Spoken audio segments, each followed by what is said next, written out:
शिव महापुराण का ये अध्याय आप सभी के लिए बहुत आवश्यक होने वाला है, क्योंकि आज के अध्याय में आप जानेंगे शिव पुराण के श्रवण की विधि तथा श्रोताओं के पालन करने योग्य नियमों के वर्णन के बारे में।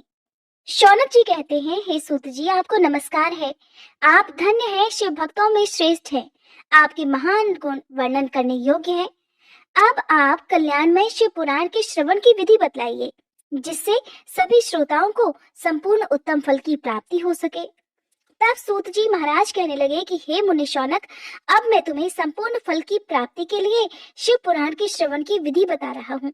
ध्यान पूर्वक सुनो।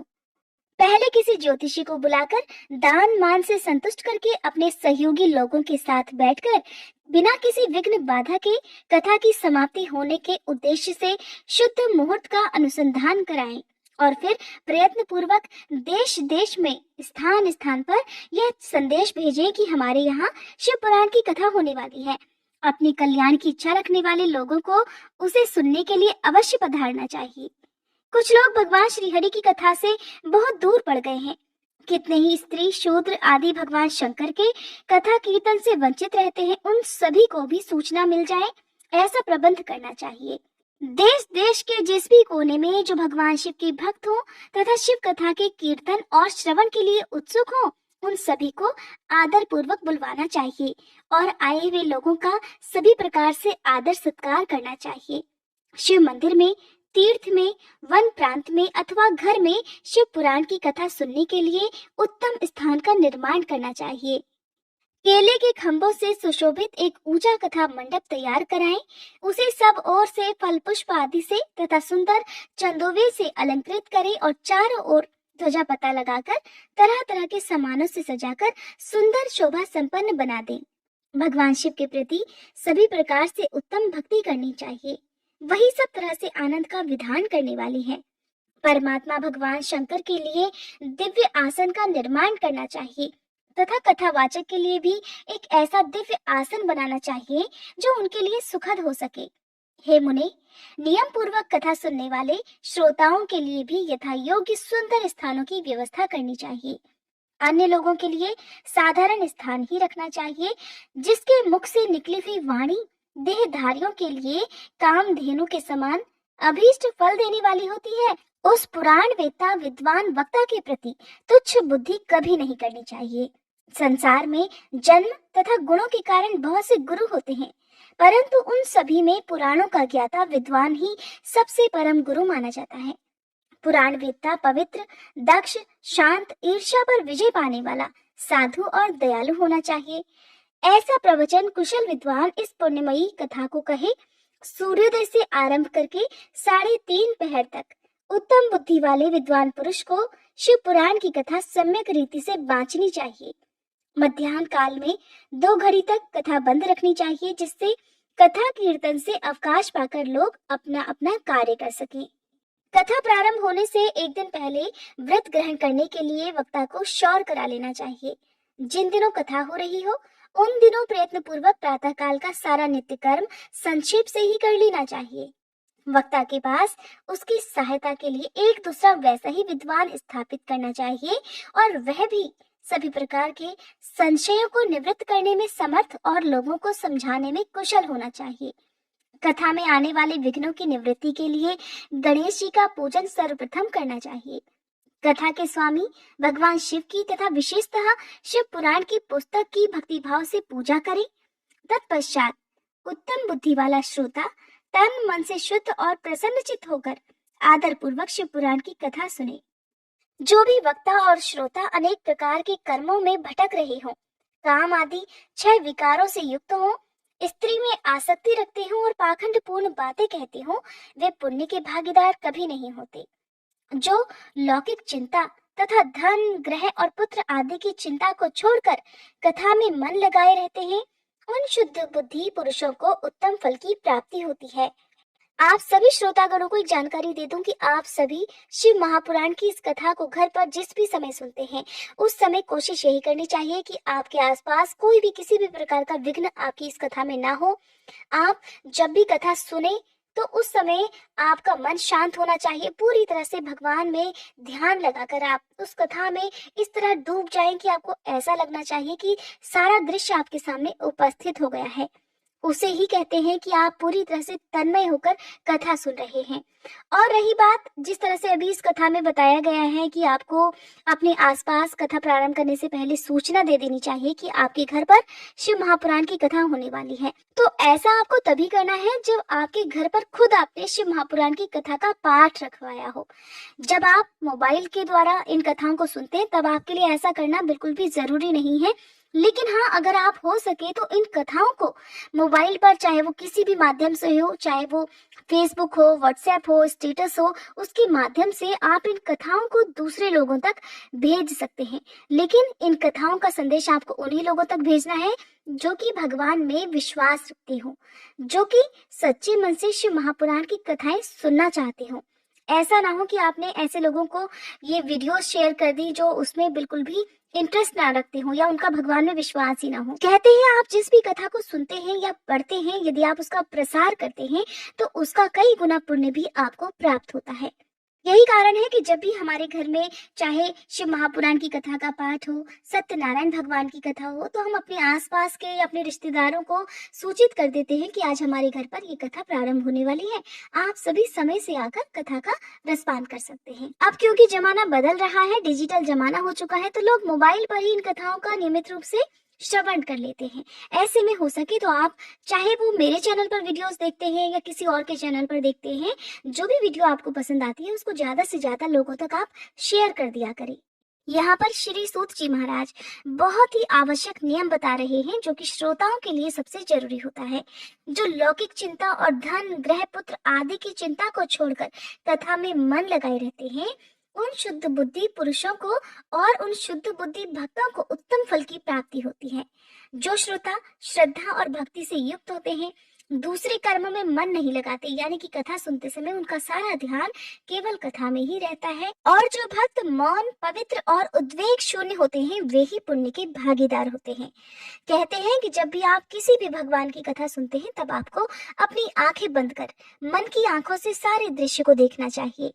सूत जी कहने लगे, हे शौनक जी, आप शिव पुराण सुनने का व्रत लेने वाले पुरुषों के लिए जो नियम बताए गए हैं उन्हें भी भक्ति पूर्वक सुनो। नियम पूर्वक इस श्रेष्ठ कथा को सुनने से बिना किसी विघ्न बाधा के उत्तम फल की प्राप्ति होती है। जो लोग दीक्षा से रहित हैं, उनका कथा श्रवण में अधिकार नहीं है। अतः हे मुने, कथा सुनने की इच्छा वाले सभी लोगों को पहले वक्ता से दीक्षा ग्रहण कर लेनी चाहिए। जो लोग नियम से कथा सुने उन्हें ब्रह्मचर्य से रहना चाहिए, धरती पर सोना चाहिए, पत्तलों में खाना और प्रतिदिन कथा समाप्त होने पर ही अन्न ग्रहण करना चाहिए। जिसमें शक्ति हो वह पुराण की समाप्ति तक उपवास करके शुद्धता पूर्वक भक्ति भाव से उत्तम शिव पुराण को सुनना चाहिए। इस कथा का व्रत लेने वाले पुरुष को प्रतिदिन एक बार ही हविष्यांत भोजन करना चाहिए, अर्थात शुद्ध सात्विक भोजन करना चाहिए। जिस प्रकार से कथा श्रवण का नियम सुख पूर्वक सध सके वैसे ही करना चाहिए। गरिष्ठ अन्न, दाल, जला हुआ अन्न, सेम, मसूर, भाव दूषित तथा बासी अन्न को खाकर कथाव्रती पुरुष कभी भी कथा को ना सुने। जिसने कथा का व्रत ले रखा हो वह पुरुष प्याज, लहसुन, हींग, गाजर, मादक वस्तु तथा अमिष कही जाने वाली वस्तुओं का त्याग कर दे। कथा का व्रत लेने वाला पुरुष या भक्त काम, क्रोध आदि 6 विकारों को, ब्राह्मणों की निंदा को तथा पतिव्रता और साधु संतों की निंदा को भी त्याग दे। कथाव्रती भक्त प्रतिदिन सत्य, शौच, दया, मौन, सरलता, विनय तथा हार्दिक उदारता, इन सद्गुणों को सदा अपनाए रहे। श्रोता निष्काम हो या सकाम, वह नियम पूर्वक कथा सुने। सकाम पुरुष अपनी अभीष्ट कामना को प्राप्त करता है और निष्काम पुरुष मोक्ष पा लेता है। अर्थात कर्म ही करना मनुष्य का कर्तव्य होना चाहिए, फल की चिंता नहीं करना चाहिए। कर्म ऐसे होने चाहिए जो कि सभी प्राणियों के हित में हो। ऐसा ना हो कि कर्म आप करते जा रहे हैं, चाहे उनसे दूसरे प्राणियों को नुकसान हो रहा हो, तो ऐसे किए गए कर्मों का आपको सिर्फ पाप ही भुगतने मिलेगा। दरिद्र, क्षय का रोगी, पापी, भाग्यहीन तथा संतान रहित भक्तों को भी इस उत्तम कथा को सुनना चाहिए। काक, पंध्या आदि जो 7 प्रकार की दुष्टा स्त्रियां हैं वे, तथा जिसका गर्भ गिर जाता हो वह, इन सभी को शिव पुराण की उत्तम कथा अवश्य सुननी चाहिए। हे मुने, स्त्री हो या पुरुष, सभी को यत्न पूर्वक विधि विधान से शिव पुराण की यह उत्तम कथा अवश्य सुननी चाहिए। हे महर्षि, इस तरह शिव पुराण की कथा के पाठ और श्रवण संबंधी यज्ञोत्सव की समाप्ति होने पर श्रोताओं को भक्ति और प्रयत्न पूर्वक भगवान शिव की पूजा की भांति पुराण पुस्तक की भी पूजा करनी चाहिए। तदंतर विधि पूर्वक वक्ता का भी पूजन करना आवश्यक है। पुस्तक को आच्छादित करने के लिए अर्थात ढकने के लिए नवीन और सुंदर बस्ता बनावे। उसे बांधने के लिए दृढ़ और दिव्य डोरी लगानी चाहिए। फिर उसका विधिवत पूजन करना चाहिए। हे मुनिश्रेष्ठ, इस प्रकार महान उत्सव के साथ पुस्तक और वक्ता की विधिवत पूजा करके वक्ता की सहायता के लिए स्थापित किए हुए पंडित जी का भी उसी के अनुसार धन आदि के द्वारा उससे कुछ ही कम सत्कार करना चाहिए। वहां आए हुए ब्राह्मणों को अन्न धन आदि का दान करना चाहिए। साथ ही गीत वाद्य और नृत्य आदि के द्वारा महान उत्सव की रचना करनी चाहिए। हे शौनक जी, यदि श्रोता विरक्त हो तो उसके लिए कथा समाप्ति के दिन विशेष रूप से उस गीता का पाठ करना चाहिए जिसे श्री रामचंद्र जी के प्रति भगवान शिव ने कहा था। यदि श्रोता गृहस्थ हो तो उस बुद्धिमान को उस श्रवण कर्म की शांति के लिए शुद्ध हविष्य के द्वारा होम करना चाहिए। हे मुने, रुद्र संहिता के प्रत्येक श्लोक द्वारा होम करना उचित होता है अथवा गायत्री मंत्र से ही होम करना चाहिए, क्योंकि वास्तव में यह पुराण गायत्री मय ही है। अथवा इन सब के अतिरिक्त शिव पंचाक्षर मूल मंत्र से हवन करना उचित है। होम करने की शक्ति न हो तो विद्वान पुरुष यथाशक्ति हवनीय हविष्य का ब्राह्मण को दान करे। घर में किसी भी प्रकार के दोष की शांति के लिए भक्ति पूर्वक शिव सहस्त्र नाम का पाठ अथवा श्रवण करना चाहिए। इससे सब कुछ सफल हो जाता है, इसमें कोई संशय नहीं, क्योंकि तीनों लोकों में उससे बढ़कर कोई वस्तु नहीं है। कथा श्रवण संबंधी व्रत की पूर्णता की सिद्धि के लिए 11 ब्राह्मणों को मधु मिश्रित खीर का भोजन कराना चाहिए और उन्हें दक्षिणा देनी चाहिए। हे मुने, यदि शक्ति हो तो 3 तोले सोने का एक सुंदर सिंहासन बनवाएं और उस पर उत्तम अक्षरों में लिखी अथवा लिखवाई गई शिव पुराण की पोथी विधि पूर्वक स्थापित करनी चाहिए। तत्पश्चात पुरुष को उसकी आवाहन आदि विविध उपचारों से पूजा करके दक्षिणा चढ़ानी चाहिए। फिर जितेंद्रीय आचार्य का वस्त्र आभूषण और गंध आदि से पूजन करके दक्षिणा सहित वह पुस्तक उन्हें समर्पित कर देनी चाहिए। उत्तम बुद्धि वाला श्रोता इस प्रकार भगवान शिव के संतोष के लिए पुस्तक का दान करे। हे शौनक जी, इस पुराण के दान के प्रभाव से भगवान शिव का अनुग्रह पाकर पुरुष भवबंधन से मुक्त हो जाता है। इसी तरह विधि विधान का पालन करने पर श्री संपन्न शिव पुराण संपूर्ण फल को देने वाला तथा भोग और मोक्ष का दाता होता है। हे मुने, शिव पुराण का वह सारा महात्म्य जो संपूर्ण अभीष्ट को देने वाला है, मैंने तुम्हें कह सुनाया। अब और क्या सुनना चाहती हो? महाशिव पुराण को समस्त पुराणों के माथे का तिलक माना गया है। ये भगवान शिव को अत्यंत प्रिय, रमणीय तथा भव रोग का निवारण करने वाला है। जो भक्त सदा भगवान शिव का ध्यान करते हैं, जिनकी वाणी भगवान शिव के गुणों की स्तुति करती है और जिनके दोनों कान उनकी कथा का श्रवण करते हैं, इस जीव जगत में उन्हीं का जन्म लेना सफल माना गया है। वे निश्चय ही संसार सागर से पार हो जाते हैं। भिन्न भिन्न प्रकार के समस्त गुण जिनके सच्चिदानंदमय स्वरूप का कभी स्पर्श नहीं करते, जो अपनी महिमा जगत के बाहर और भीतर भासमान है तथा जो मन के बाहर और भीतर वाणी और मनोवृत्ति रूप में प्रकाशित होते हैं, उन अनंत आनंद घन रूप परम शिव की मैं शरण लेता हूँ, जो आदि और अंत में तथा मध्य में भी नित्य मंगलमय है, जिनकी समानता अथवा तुलना कहीं भी कुछ नहीं है, जो आत्मा के स्वरूप को प्रकाशित करने वाले देवता हैं, जिनके 5 मुख हैं और जो खेल ही खेल में अनायास जगत की रचना, पालन और संहार तथा अनुग्रह और तिरोभाव रूप 5 प्रबल कर्म करते रहते हैं। उन सर्वश्रेष्ठ अजर अमर ईश्वर अंबिकापति भगवान शंकर का मैं मन ही मन चिंतन करता हूँ।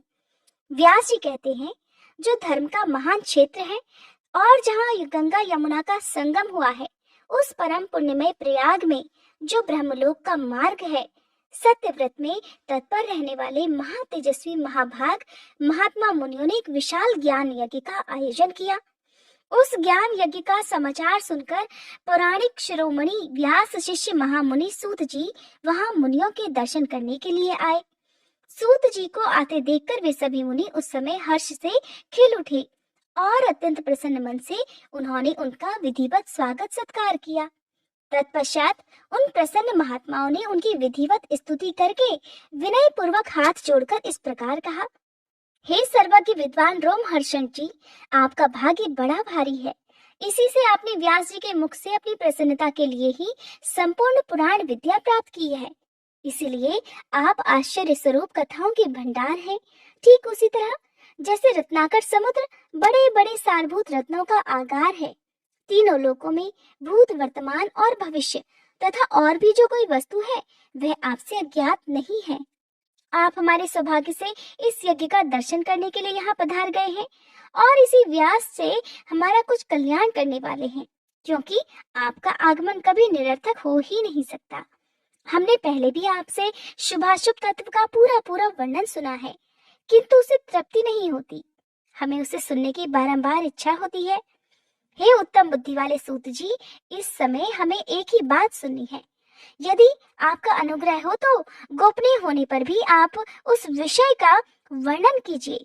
घोर कलयुग आने पर मनुष्य पुण्य कर्म से दूर रहेंगे, दुराचार में फंस जाएंगे और सबके सब सत्य भाषण से मुंह फेर लेंगे, दूसरों की निंदा में तत्पर रहेंगे, पराये धन को हड़प लेने की इच्छा करेंगे, उनका मन पराई स्त्रियों में आसक्त रहेगा और वे दूसरे प्राणियों पर हिंसा किया करेंगे, अपने शरीर को ही आत्मा समझेंगे, मूढ़ नास्तिक और पशु बुद्धि रखने वाले होंगे, माता पिता से द्वेष रखेंगे, ब्राह्मण लोभ रूपी ग्रह के ग्रास बन जाएंगे, वेद बेचकर जीविका चलाएंगे, धन का उपार्जन करने के लिए ही विद्या का अभ्यास करेंगे और मद से मोहित रहेंगे, अपनी जाति के कर्म को छोड़ देंगे, प्रायः दूसरों को ठगेंगे, तीनों काल की संध्योपासना से दूर रहेंगे और ब्रह्म ज्ञान से शून्य रहेंगे।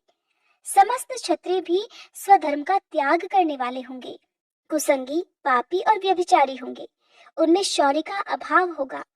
वैश्य, संस्कार भ्रष्ट, स्वधर्म त्यागी, कुमार्गी, धनोपार्जन परायण तथा नाप तौल में अपनी कुत्सित वृत्ति का परिचय देने वाले होंगे। इसी तरह शूद्र ब्राह्मणों के आचार में तत्पर होंगे, उनकी आकृति उज्जवल होगी, अर्थात वे अपना कर्म धर्म छोड़कर उज्जवल वेशभूषा से विभूषित होकर व्यर्थ ही घूमा करेंगे। वे स्वभावतः ही अपने धर्म का त्याग करने वाले होंगे, उनके विचार धर्म के प्रतिकूल होंगे और वे कुटिल और द्विज नंदक होंगे। यदि धनी हुए तो कुकर्म में लग जाएंगे, विद्वान हुए तो वाद विवाद करने वाले बन जाएंगे, अपने को कुलीन मानकर चारों वर्णों के साथ वैवाहिक संबंध स्थापित करेंगे, समस्त वर्णों को अपने संपर्क से भ्रष्ट कर देंगे। वे लोग अपनी अधिकार सीमा से बाहर जाकर द्विजोचित सत्कर्मों का अनुष्ठान करने वाले होंगे। कलयुग की स्त्रियां प्रायः सदाचार से भ्रष्ट और पति का अपमान करने वाली होंगी, सास ससुर से द्रोह करेंगी, किसी से भय नहीं मानेंगी, मलिन भोजन करेंगी, कुत्सित हाव भाव में तत्पर रहेंगी, उनका शील स्वभाव बहुत बुरा होगा और वे अपने पति की सेवा से सदा ही विमुख रहेंगी। हे सूत जी, इस प्रकार जिनकी बुद्धि नष्ट हो गई है, जिन्होंने अपने धर्म का त्याग कर दिया है, ऐसे लोगों को इस लोक और परलोक में उत्तम गति कैसे प्राप्त हो सकेगी, इसी चिंता से हमारा मन सदा व्याकुल रहता है। परोपकार के समान दूसरा कोई धर्म नहीं है, अतः जिस छोटे से उपाय से इन सबके पापों का तत्काल नाश हो जाए, उसे इस समय कृपा पूर्वक बतलाइए, क्योंकि आप तो समस्त सिद्धांतों के ज्ञाता हैं। व्यास जी कहते हैं, उन भावितात्मा मुनियों की ये बात सुनकर सूत जी मन ही मन भगवान शंकर का स्मरण करके उनसे इस प्रकार बोले। सूत जी कहते हैं, हे साधु महात्माओं, आपने बहुत अच्छी बात पूछी है। आपका यह प्रश्न तीनों लोगों का हित करने वाला है। मैं गुरुदेव व्यास जी का स्मरण करके आप लोगों के स्नेहवश इस विषय का वर्णन करूंगा। आप सभी आदर पूर्वक सुनिए। सबसे उत्तम जो शिव पुराण है वह वेदांत का सार सर्वस्व है तथा वक्ता और श्रोता का समस्त पाप राशियों से उद्धार करने वाला है। इतना ही नहीं, वह परलोक में परमार्थ वस्तु को देने वाला है, कली की कलमिश राशि का विनाश करने वाला है। उसमें भगवान शिव के उत्तम यश का वर्णन है। हे ब्राह्मणों, धर्म, अर्थ, काम और मोक्ष, इन चारों पुरुषार्थों को देने वाला यह पुराण सदा ही अपने प्रभाव की दृष्टि से वृद्धि या विस्तार को प्राप्त हो रहा है। हे विप्रवरों, उस सर्वोत्तम शिव पुराण के अध्ययन मात्र से ही वे कलयुग के पापासक्त जीव श्रेष्ठतम गति को प्राप्त हो जाएंगे। कलयुग के महान उत्पात तभी तक जगत में निर्भय होकर विचरेंगे जब तक यहाँ शिव पुराण का उदय नहीं हो जाएगा। इसे वेद के तुल्य माना गया है। इस वेदकल्प पुराण का सबसे पहले भगवान शिव ने ही प्रणयन किया था। विद्वेश्वर संहिता, रुद्र संहिता, विनायक संहिता, उमा संहिता, मात्र संहिता, एकादश रुद्र संहिता, कैलाश संहिता, शतरुद्र संहिता, कोटि रुद्र संहिता, सहस्त्र कोटि रुद्र संहिता, वायवी संहिता तथा धर्म संहिता, इस प्रकार इस पुराण के 12 भेद या खंड हैं। ये 12 संहिताएं अत्यंत पुण्यमयी मानी गई हैं। हे ब्राह्मणों, अब मैं उनके श्लोकों की संख्या बता रहा हूँ। आप सभी लोग वह भी आदर पूर्वक सुनिए। विद्वेश्वर संहिता में कुल 10,000 श्लोक हैं। रुद्र संहिता, विनायक संहिता, उमा संहिता और मातृ संहिता, इनमें से प्रत्येक में 8-8 हजार श्लोक हैं। हे ब्राह्मणों, एकादश रुद्र संहिता में 13,000, कैलाश संहिता में 6,000, शतरुद्र संहिता में 3,000, कोटि रुद्र संहिता में 9,000, सहस्त्र कोटि रुद्र संहिता में 11,000, वायवी संहिता में 4,000 तथा धर्म संहिता में 12,000 श्लोक हैं। इस प्रकार मूल शिव पुराण की श्लोक संख्या 1,00,000 है, परंतु व्यास जी ने उसे 24,000 श्लोकों में संक्षिप्त कर दिया है। पुराणों की क्रम संख्या के विचार से इस शिव पुराण का स्थान चौथा है। इसमें 7 संहिताएं हैं। इस प्रकार सूत जी सभी ऋषियों को शिव महापुराण का परिचय दे रहे हैं। सूत जी कहते हैं, पूर्व काल में भगवान शिव ने श्लोक संख्या की दृष्टि से 100 करोड़ श्लोकों का एक ही पुराण ग्रंथ ग्रथित किया था। सृष्टि के आदि में निर्मित हुआ यह पुराण साहित्य अत्यंत विस्तृत था। फिर द्वापर आदि युगों में द्वैपायन अर्थात व्यास जी आदि महर्षियों ने जब पुराण का 18 विभागों में विभाजन कर दिया, उस समय संपूर्ण पुराणों का संक्षिप्त स्वरूप केवल 4,00,000 श्लोकों का ही रह गया। उस समय उन्होंने शिव पुराण का 24,000 श्लोकों में प्रतिपादन किया। यही इसके श्लोकों की कुल संख्या है। यह वेदतुल्य पुराण 7 संहिताओं में बटा हुआ है। इसकी पहली संहिता का नाम विद्वेश्वर संहिता है।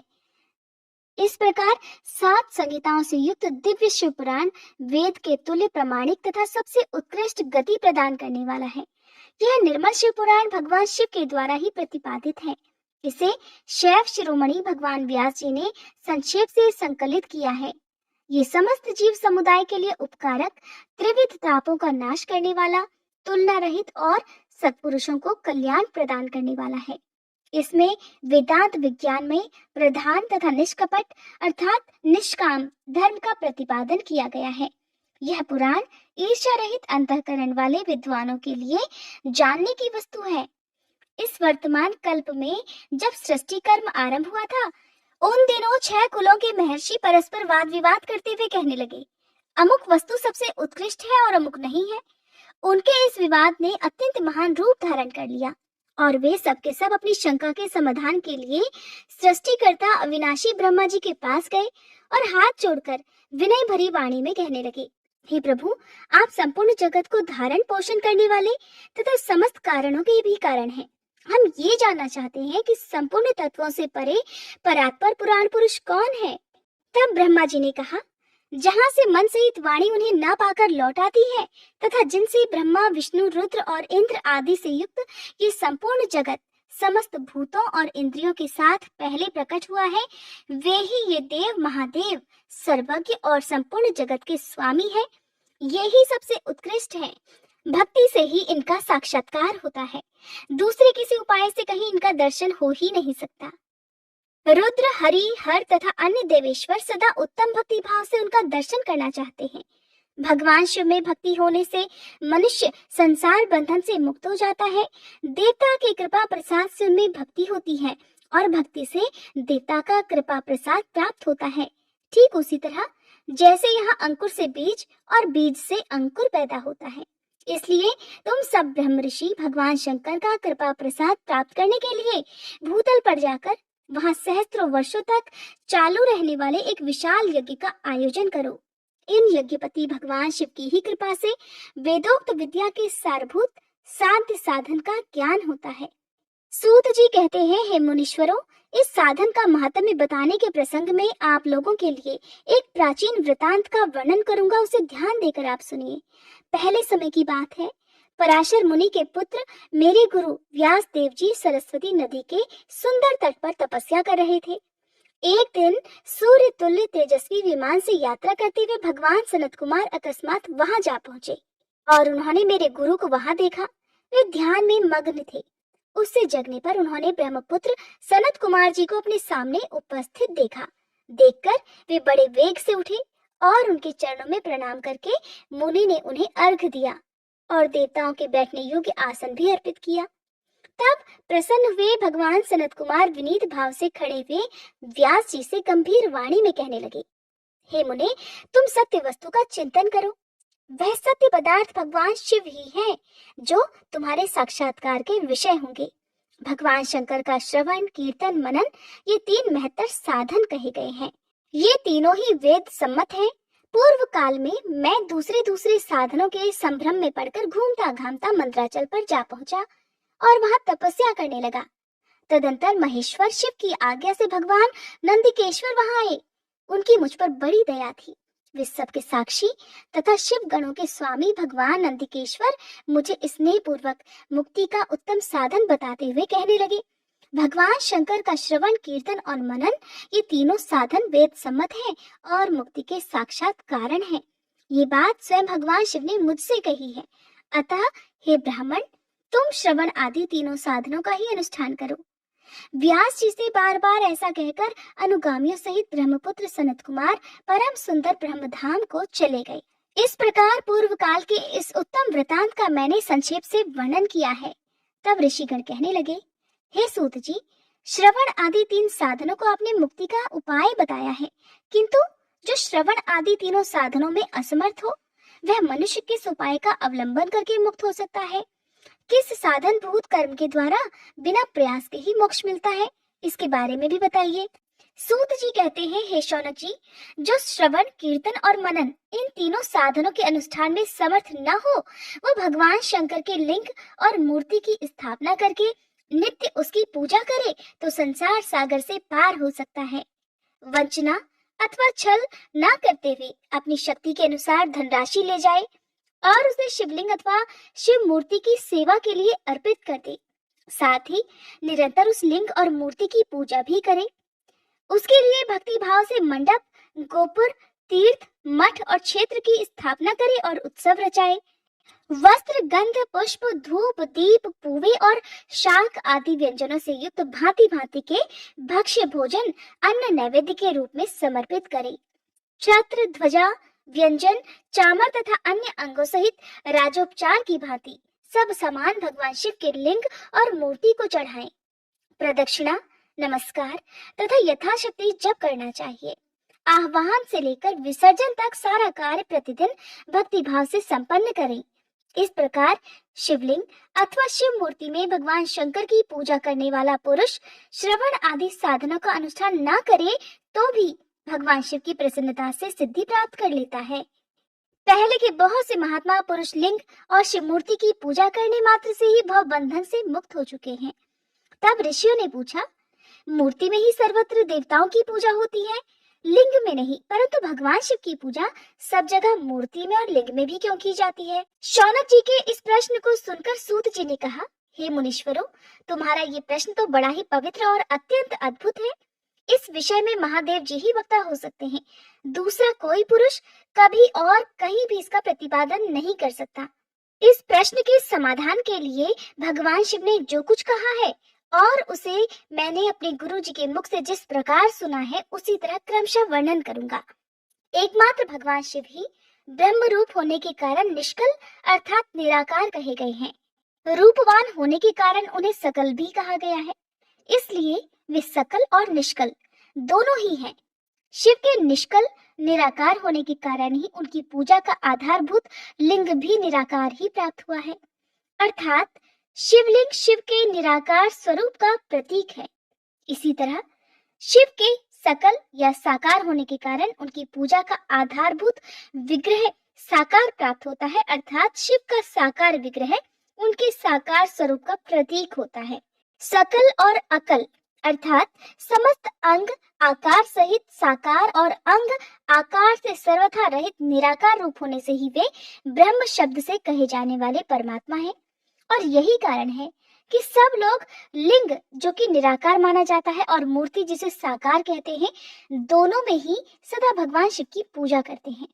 शिव से भिन्न जो दूसरे दूसरे देवतागण हैं, वे साक्षात ब्रह्म नहीं है, इसीलिए कहीं भी उनके लिए निराकार लिंग नहीं उपलब्ध होता। पूर्व काल में बुद्धिमान ब्रह्मपुत्र सनत कुमार मुनि ने मंदराचल पर नंदिकेश्वर से इसी प्रकार का प्रश्न किया था।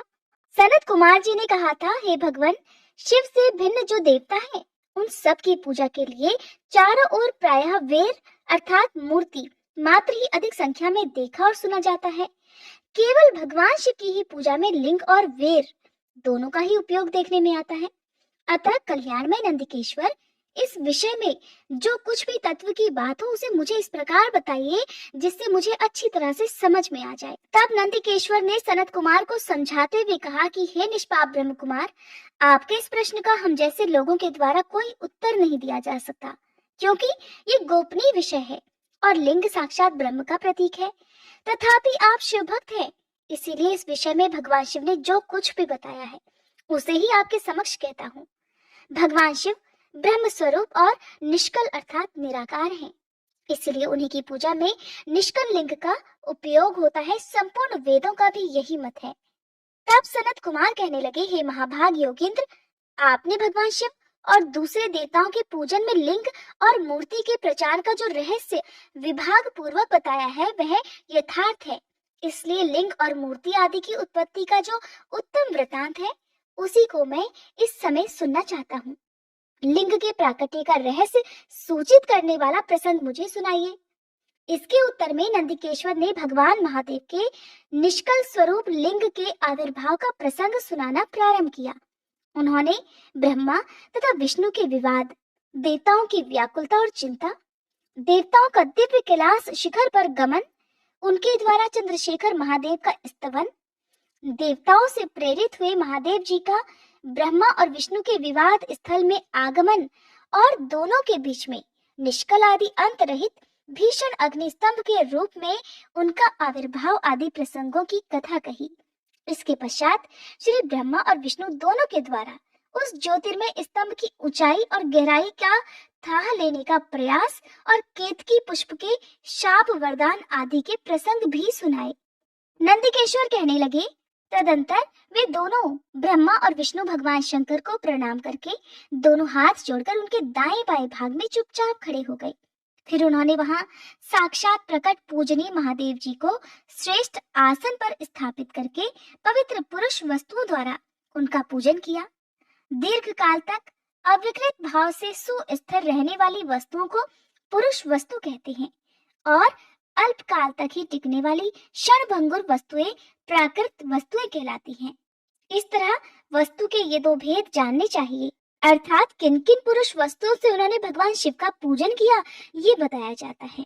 हार, नुपुर, केयूर, किरीट, मणिमय कुंडल, यज्ञोपवीत, उत्तरीय वस्त्र, पुष्पमाला, रेशमी वस्त्र, हार, मुद्रिका, पुष्प, तांबूल, कपूर, चंदन और अगरू का अनुलेप, धूप, दीप, श्वेत छत्र, व्यंजन, ध्वजा, चंवर तथा अन्यान्य दिव्य उपहारों द्वारा जिनका वैभव वाणी और मन की पहुंच से परे था, जो केवल पशुपति अर्थात परमात्मा के ही योग्य थे और जिन्हें पशु कदापि नहीं पा सकते थे, उन दोनों ने अपने स्वामी महेश्वर का पूजन किया।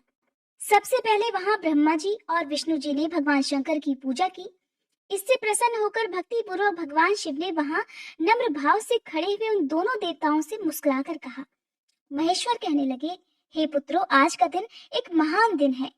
इसमें तुम्हारे द्वारा जो आज मेरी पूजा हुई है, इससे मैं तुम लोगों पर बहुत प्रसन्न हूँ। इस कारण ये दिन परम पवित्र और महान से महान होगा। आज की यह तिथि शिवरात्रि के नाम से विख्यात होकर मेरे लिए परम प्रिय होगी। इस समय में जो मेरे लिंग अर्थात निष्कल अंग आकृति से रहित निराकार स्वरूप के प्रतीक वेर अर्थात सकल साकार रूप के प्रतीक विग्रह अर्थात मूर्ति की पूजा करेगा, वह पुरुष जगत की सृष्टि और पालन आदि कार्य भी कर सकता है।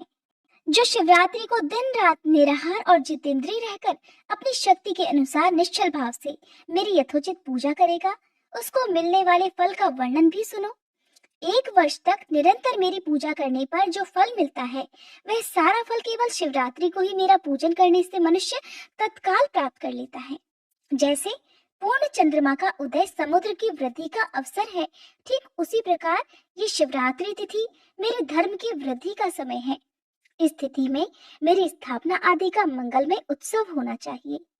पहले जब मैं ज्योतिर्मय स्तंभ रूप से प्रकट हुआ था, वह समय मार्गशीर्ष मास में आद्रा नक्षत्र से युक्त पूर्णमासी या प्रतिपदा है।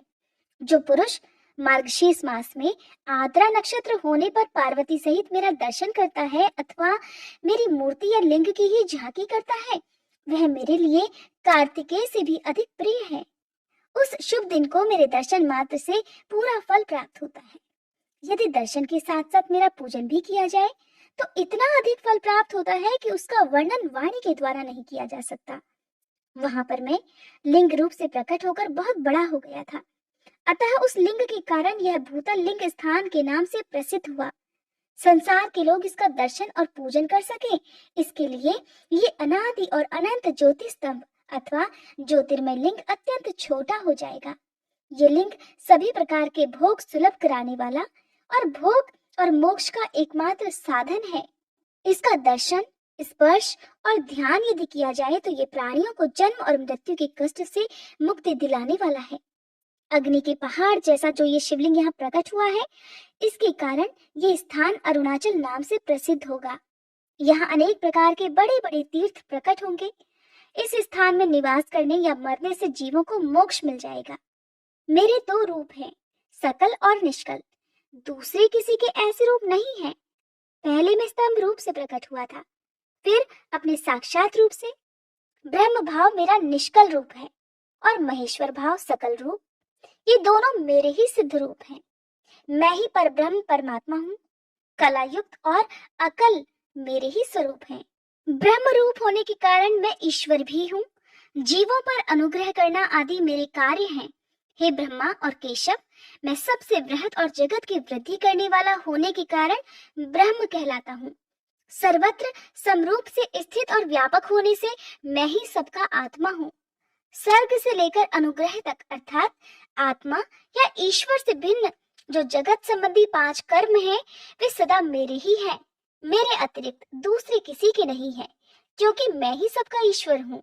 पहले मेरी ब्रह्म रूपता का बोध कराने के लिए निष्कल लिंग प्रकट हुआ था, फिर अज्ञात ईश्वरत्व का साक्षात्कार कराने के निमित्त मैं साक्षात जगदीश्वर ही सकल रूप में तत्काल प्रकट हो गया। अतः मुझ में जो ईशत्व है उसे ही मेरा सकल रूप जानना चाहिए, और जो ये मेरा निष्कल स्तंभ है वह मेरे ब्रह्म स्वरूप का बोध कराने वाला है। ये मेरा ही लिंग है।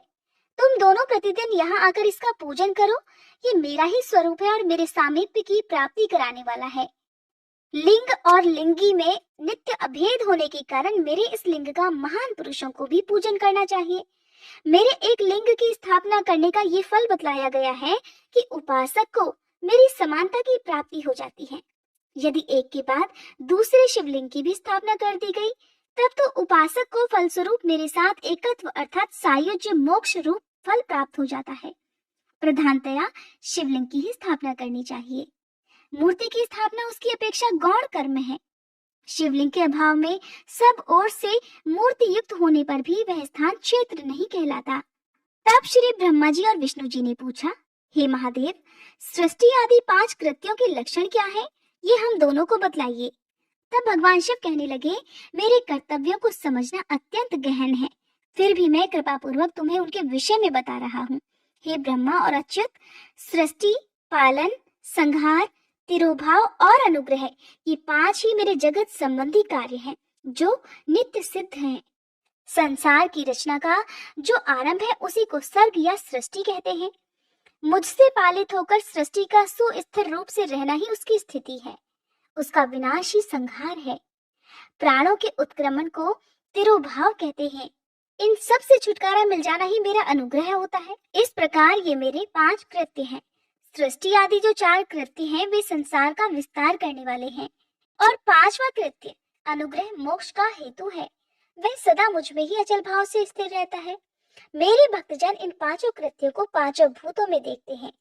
सृष्टि भूतल में, स्थिति जल में, संहार अग्नि में, तिरोभाव वायु में और अनुग्रह आकाश में स्थित है। पृथ्वी से सबकी सृष्टि होती है, जल से सबकी वृद्धि और जीवन रक्षा होती है, अग्नि सबको जला देती है, वायु सबको एक स्थान से दूसरे स्थान को ले जाती है और आकाश सबको अनुग्रहित करता है। विद्वान पुरुषों को यह विषय इसी रूप में जान लेना चाहिए। इन 5 कृत्यों का भार वहन करने के लिए ही मेरे 5 मुख हैं। 4 दिशाओं में 4 मुख हैं और इनके बीच में 5वां मुख है। हे पुत्रों, तुम दोनों ने तपस्या करके प्रसन्न हुए मुझ परमेश्वर से सृष्टि और स्थिति नामक 2 कृत्य प्राप्त किए हैं। ये दोनों तुम्हें बहुत प्रिय हैं। इसी प्रकार मेरी विभूति स्वरूप रुद्र और महेश्वर में 2 अन्य उत्तम कृत्य संहार और तिरोभाव मुझसे प्राप्त किए हैं, परंतु अनुग्रह नाम का कृत्य दूसरा कोई नहीं पा सकता। रुद्र और महेश्वर अपने कर्म को भूले नहीं है, इसीलिए मैंने उनके लिए अपनी समानता प्रदान की है। वे रूप, वेश, कृत्य, वाहन, आसन और आयुध आदि में मेरे ही समान हैं। मैंने पूर्व काल में अपने स्वरूप भूत मंत्र का उपदेश किया है, जो ओंकार के रूप में प्रसिद्ध है। वह महामंगलकारी मंत्र है। सबसे पहले मेरे मुख से ओंकार प्रकट हुआ था, जो मेरे स्वरूप का बोध कराने वाला है। ओंकार वाचक है और मैं वाच्य हूँ। ये मंत्र मेरा स्वरूप ही है। प्रतिदिन ओंकार का निरंतर स्मरण करने से मेरा ही सदा स्मरण होता है। मेरे उत्तरवर्ती मुख से अकार का, पश्चिम मुख से उकार का, दक्षिण मुख से मकार का, पूर्ववर्ती मुख से बिंदु का तथा मध्यवर्ती मुख से नाद का प्राकट्य हुआ है। इस प्रकार 5 अवयवों से युक्त ओंकार का विस्तार हुआ है। इन सभी अवयवों से एकीभूत होकर वह प्रणव ओम नाम का अक्षर हो गया। यह नाम रूपात्मक सारा जगत तथा वेद उत्पन्न स्त्री पुरुष वर्ग रूप दोनों कुल इसी प्रणव मंत्र से व्याप्त हैं। यह मंत्र शिव और शक्ति दोनों का बोधक है। इसी से पंचाक्षर मंत्र की उत्पत्ति हुई है। जो मेरे सकल रूप का बोधक है वह अकार आदि क्रम से और मकार आदि क्रम से क्रमशः प्रकाश में आया है। ओम नमः शिवाय ये पंचाक्षर मंत्र है। इसी प्रकार पंचाक्षर मंत्र से मात्र का वर्ण प्रकट हुए हैं, जो 5 भेद वाले हैं। उसी से शिरो मंत्र सहित त्रिपदा गायत्री प्राकट्य हुआ है। उस गायत्री से संपूर्ण वेद प्रकट हुए हैं और उन वेदों से करोड़ों मंत्र निकले हैं। उन मंत्रों से भिन्न भिन्न कार्यों की सिद्धि होती है, परंतु इस प्रणव और पंचाक्षर से संपूर्ण मनोरथों की सिद्धि होती है। इस मंत्र समुदाय से भोग और मोक्ष दोनों सिद्ध हो जाते हैं। मेरे सकल स्वरूप से संबंध रखने वाले सभी मंत्र राज साक्षात भोग प्रदान करने वाले और शुभ कारक हैं। नंदिकेश्वर कहते हैं, तदंतर जगदम्बा पार्वती जी के साथ बैठे हुए गुरुवर महादेव जी ने उत्तराभिमुख बैठे हुए ब्रह्मा जी और विष्णु जी को पर्दा करने वाले वस्त्र से आच्छादित करके उनके मस्तक पर अपना करकमल रखकर धीरे धीरे उच्चारण करके उन्हें उत्तम मंत्र का उपदेश किया। मंत्र तंत्र में बताई हुई विधि के पालन पूर्वक 3 बार मंत्र का उच्चारण करके भगवान शिव ने उन दोनों शिष्यों को मंत्र की दीक्षा दी। फिर उन दोनों शिष्यों ने अर्थात ब्रह्मा जी और विष्णु जी ने गुरु दक्षिणा के रूप में अपने आप को ही समर्पित कर दिया और दोनों हाथ जोड़कर उनके समीप खड़े होकर उन देवेश्वर जगत गुरु का स्तवन किया अर्थात स्तुति की। ब्रह्मा जी और विष्णु जी कहने लगे, हे प्रभु, आप निष्कल रूप हैं, आपको नमस्कार है। आप निष्कल तेज से प्रकाशित होते हैं, आपको नमस्कार है। आप सबके स्वामी हैं, आपको नमस्कार है। आप सर्वात्मा को नमस्कार है अथवा सकल स्वरूप आप महेश्वर को नमस्कार है। आप प्रणव के वाच्यार्थ हैं, आपको नमस्कार है। आप प्रणव लिंग वाले हैं, आपको नमस्कार है। सृष्टि पालन संहार तिरोभाव और अनुग्रह करने वाले आपको नमस्कार है। आपके 5 मुख हैं, आप परमेश्वर को नमस्कार है। आप सबके आत्मा हैं, ब्रह्म हैं, आपके गुण और शक्तियां अनंत हैं, आपको नमस्कार है। आपके सकल और निष्कल 2 रूप हैं, आप सदगुरु और शंभु हैं, आपको नमस्कार है। इन पद्यों द्वारा अपने गुरु महेश्वरों की स्तुति करके भगवान ब्रह्मा जी और विष्णु जी ने उनके चरणों में प्रणाम किया। तब महेश्वर कहने लगे, आद्रा नक्षत्र से युक्त चतुर्दशी को प्रणव का जप किया जाए तो वह अक्षय फल देने वाला होता है।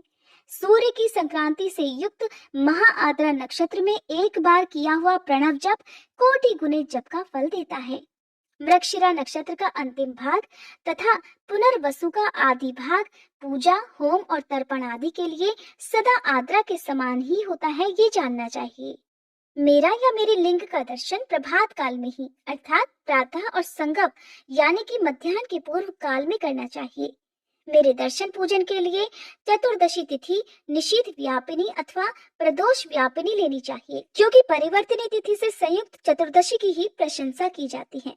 पूजा करने वालों के लिए मेरी मूर्ति और लिंग दोनों एक समान है, फिर भी मूर्ति की अपेक्षा लिंग का स्थान ऊंचा और सर्वोत्तम है। इसलिए मुमुक्षु पुरुषों को चाहिए कि वे मूर्ति से भी श्रेष्ठ समझकर लिंग का ही पूजन करें।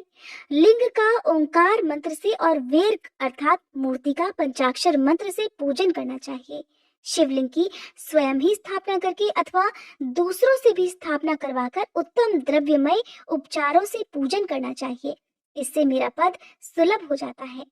इस प्रकार उन दोनों शिष्यों अर्थात भगवान श्री ब्रह्मा जी और भगवान श्री हरि को उपदेश देकर भगवान शिव वहां से अंतर्ध्यान हो गए। जय भोलेनाथ।